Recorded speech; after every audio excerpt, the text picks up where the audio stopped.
Good morning, everyone. Pam Jacobson here, your host of Three Things You Need to Know.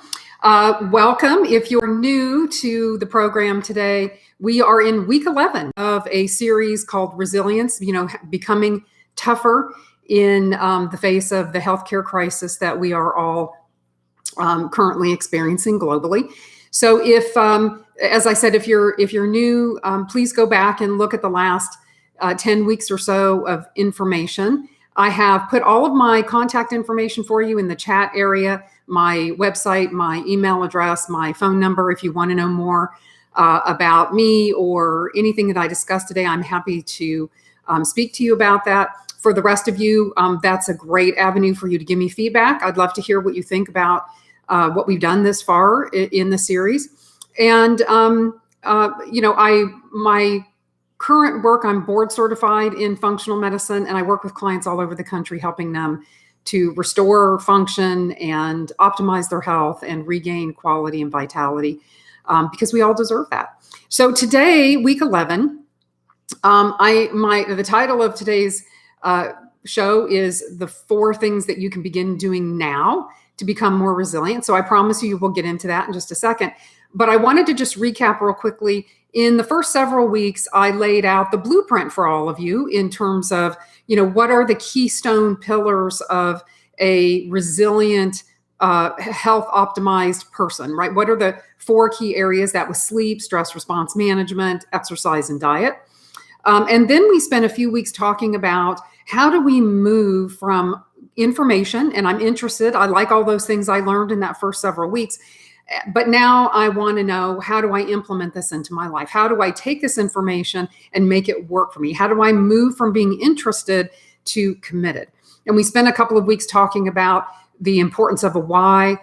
If you don't have a strong motivational why, then you're not likely to be consistent or diligent in sticking with any kind of a plan that you do create. So I would say that before you embark on the information that I'm going to cover over the next several weeks, that if you have not done the why exercise that we posted a few weeks ago, I would encourage you to go back and access that link and actually do that exercise and create your why statement so that you're really ready to get down to brass tacks, because that's what the next several weeks is about. What are the things now? What can I actually do every day in these 4 areas to set myself up to be resilient? I woke up this morning to the news that Eli Lilly has had to pause their COVID-19 vaccine trial due to some safety concerns. That's not unlike what we've heard in other areas of COVID-19 vaccine research. And so if you're one of the people that's sitting out there waiting for a vaccine, instead of learning about and accepting the fact that the responsibility for your resilience lies squarely on you and the advocacy for your own health, I'm concerned for you, right? I don't think there's any guarantee that we're going to have an effective vaccine, and that we would have something like that available to us anytime in the near future. So given that, I think we all need to, for the protection of ourselves, our families, but each other, right? We have a responsibility to one another, since this is a transmissible disease. This is something that we can give to each other. We all have a responsibility to one another to be as resilient as we can be. And that starts with the decisions that you make on a daily basis. So I encourage you all to go back, look at the why, do the exercise, make sure that you're coming into this next several weeks really ready to commit. This is the idea now. We're going to get down to business. Here are the things you need to do on a daily basis. And it's going to take your commitment, motivation, diligence, and really consistency. Here is the key. So do go back and either review the information, or if it's the first time you've been on the program, go back and take a look at the last several weeks. So today we're going to talk about really the most important keystone pillar of our health optimization foundation, and that is sleep. And the reason is that it is the most important is because all of the other 3 pillars that we're going to discuss in the coming weeks depend on it, right? If we don't get not only just adequate sleep, but if we don't get quality sleep, then it is going to be practically impossible for us to get any level of benefit from the other areas that we're working on, such as diet and exercise and so forth. So sleep is really critical. Now, I'm going to have next week a special guest on the show, a sleep researcher from the University of Missouri who is involved in all kinds of research around sleep, but particularly how it affects our cognition and brain function. So very exciting. I hope that you join in next week and have some really good questions for her. So I'm not going to go into a lot of science. I'm going to let her do that next week. But I wanted to start with just a couple of statistics to begin to give you this perception or this understanding of the importance of sleep. So there was a study. First of all, there's a great book called Why We Sleep by Matthew Walker, who is the director of the Berkeley Sleep Center. And it's a fantastic book. I think it's something that everyone should read or listen to because he really gives you kind of a good overview of why sleep is important and how it impacts our physiology. So when you get a chance, I would strongly recommend that you consider reading his book. But what he has to say in the book is a couple of things. There was a study done in 2011 published in 2011 that looked at 500,000 people. So it was a big study. And what they were looking at was a sleep as it related to heart disease. And they found that in 500,000 people who were studied, there was a 45% increase in heart disease in people who did not get adequate quality sleep. So that is, it's mind-boggling. And it's mind-boggling that this isn't making the news on a daily basis, right? We get all this other extraneous, crazy stuff that comes across in the news. But how many of us knew that 45% of people studied, or the people studied in the study, 45% increase in heart disease? I mean, it's frightening. There was another study done on men looking at what happens when you get less than 6 hours of sleep. And there was a 500% increase in the likelihood of a heart attack in that group that was studied. So we know that sleep impacts the cardiovascular system. And that's just one tiny little area that the lack of sleep and quality sleep affects in terms of our physiology. But we have clear science that says absolutely the cardiovascular system. Dr. Curtis, who we're going to interview next week, is looking at how it impacts the brain. So you will quickly realize that poor sleep and poor sleep quality impacts every single part of your health and impacts your ability to have resilience and health optimization. So, and the reason why cardiovascular health is impacted is because of blood pressure, right? Sleep directly impacts the ability for the body to control blood pressure. So that's one of the reasons why we see the impact on the cardiovascular system. So having said that, and now that you're all going, wow, okay, this is obviously an issue. How can we get better sleep? So, there's several, I'm going to cover 4 key areas, if you will. And these are things that I encourage you, if you've already got a strong why in place and you're ready to get going and really be committed, this would be the things that you would do on a daily basis to get better sleep. And it really does start during the day. So my sleep tonight, the quality of my sleep tonight is going to be absolutely dependent on what I do or do not do during my day-to-day. So I would say one of the number one most important things is to start your day in the right side of the nervous system, which I call the relaxation side, or the technical name is the parasympathetic. What we're looking for is for you to start your day warning or notifying the nervous system that you are not going to require its responses all day long to every little thing that happens, such as a work deadline or an argument with your spouse, right? We don't need the stress response side of our nervous system for those things. We really only need it if we're in danger, which, unless you're that guy that was getting chased by the cougar that's all over the news, you don't really need to have that side of your nervous system working on a daily basis. And when we do work it and we do let it go into automatic pilot and be on all day long, it is going to impact the quality of your sleep tonight. So here is the number one thing that you can do on a daily basis to impact sleep, and that is to start your day with some type of a nervous system calming routine. I prefer meditation, or I've talked in a couple of my other programs about biofeedback. So either one of those, there's lots of meditation apps. Go back. I've given you all the tools already. But starting your day 15, 20 minutes before you even get started with your work, 15 or 20 minutes of some type of activity that stabilizes and calms the nervous system. So that would be number one.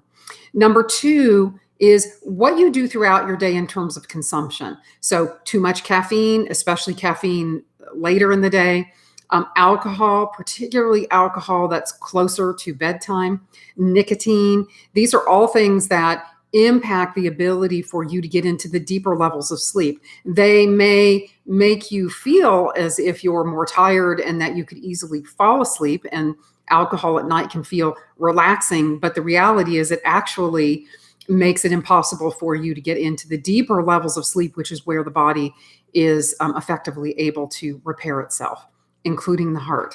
So being very, very judicious about your use of things like nicotine, alcohol, and caffeine throughout your day. For me personally, I do drink coffee, but I do it early in the morning.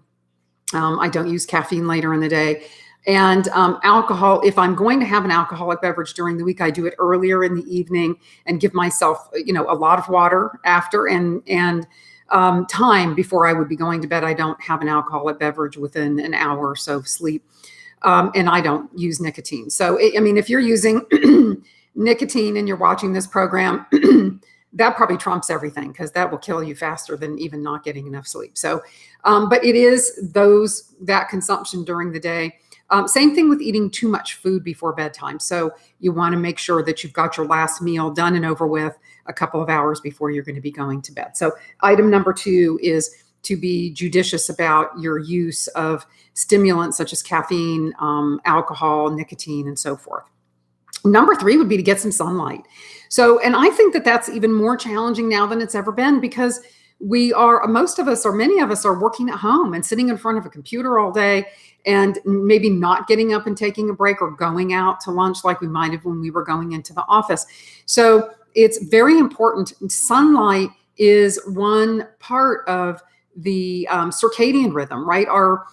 We have a body clock, an internal body clock that's governed by the rise of the sun and the setting of the sun. And if we don't get adequate sunlight in the day, we can have a hard time with balance in that circadian rhythm. So a recommendation would be to get some sunlight, set a timer to remind you to take a break, maybe in the mid-morning when the sun is going to be the strongest, and just go outside for a few minutes. You don't need more than several minutes in the sun with your face and hands exposed to get in some sunlight, and that also will help your vitamin D levels. So getting a little bit of sunlight every day to help to reset the circadian rhythm is important. So that's number three. And then number four is more of a category. It is your sleep prep routine. So the first thing I want you to have mindset-wise is that you have to prepare for sleep. I think I wasn't raised that way. We basically just turned off the television and went to bed, right? I didn't grow up with an understanding that the nervous system needs to have a transition to bedtime, right? If we're using the active, waking, busy part of our mind and our nervous system throughout our day, and then we're watching TV, and many of us end the night with maybe the news or something like that, we are in the sympathetic side of the nervous system, the very active. Maybe for some of us, it's even a stress response, especially if you've been watching the news. And the transition to sleep, it's not going to happen, right? You might be one of those people that can do that and fall asleep. But here's the deal, guys. Falling asleep easily does not mean that you're getting good quality sleep, right? So you have to understand that it's not just about being in bed for 8 hours or falling asleep okay. This is about getting into the deeper levels of sleep, REM and deep sleep, which are short periods of time during the night, but they have to happen in order for the actual repair of the body to occur. So having a sleep preparation routine about 30 minutes before bed that helps you to begin to ramp down that nervous system activity is critical. And it doesn't have to be complicated. Set a reminder. So if your bedtime is at 10 p.m., at 9:30, your phone gives you a reminder, and you stop your use of your electronics, your computer, your phone, you turn off the television, and you start to prepare yourself in a relaxing way for bed. It could be a warm bath or shower, which Matthew Walker really promotes because it initially raises body temperature, but then when you get out, you cool quickly. And you want actually a lower core body temperature to impact good sleep, or to facilitate good sleep. So a warm bath or shower before bed is a good idea. Light stretching, or maybe even a little bit of restorative yoga. And this is a great time to do another meditation, whether you do it during the sleep prep time, or I personally put on a sleep specific meditation as soon as I get into bed, and then I fall asleep to it. The brain still gets the information. Nervous system still gets the information, even if I've already drifted off to sleep. So that sleep preparation, really important. And also the room, the environment needs to be cool. It needs to be quiet, and it needs to be dark. So in order to facilitate good sleep and the sleeping half of your circadian rhythm, you need dark, cool, and quiet. So you may want to consider what happens at night for as far as disturbances. Do you have pets that are disturbing you? Is your spouse snoring? Are you snoring? You might need to have a sleep study done to make sure you don't have sleep apnea, which is a very dangerous condition. Happy to talk to you about that offline. But today we're really focused on what are the 4 things that you can do. Number 1, start your day right? Moderate the nervous system. Sit down and do a 15 to 20 minute meditation. There's lots of apps available that can make that super simple. Number 2, be careful about your use of things like alcohol, nicotine, and caffeine throughout your day, and particularly within the hours before bed. Number 3, get sunlight during the day, every day, just even for a few minutes. And if you're in the colder climate, I don't know if the sun's shining, just go outside for a few minutes, or be near a window where you can get some sunlight. And then number 4, engage in a sleep preparation routine consistently. So every night, set a recurring timer so that 30 minutes before you want to go to bed, you're reminded that it's time to turn off the television, close the laptop, set the phone aside, and begin to do only those activities that are relaxing. I wouldn't engage in television or reading or discussion.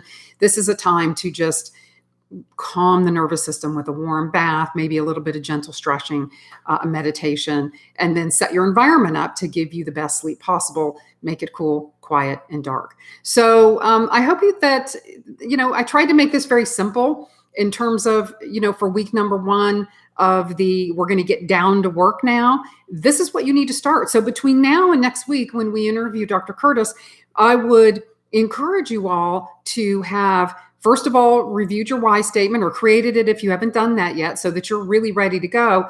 And then start doing the things that we talked about today, these 4 things, to begin to impact and create this most important, keystone part of your foundation. Because without this, without getting our sleep optimized, we're going to have a hard time in the coming weeks as far as the other categories.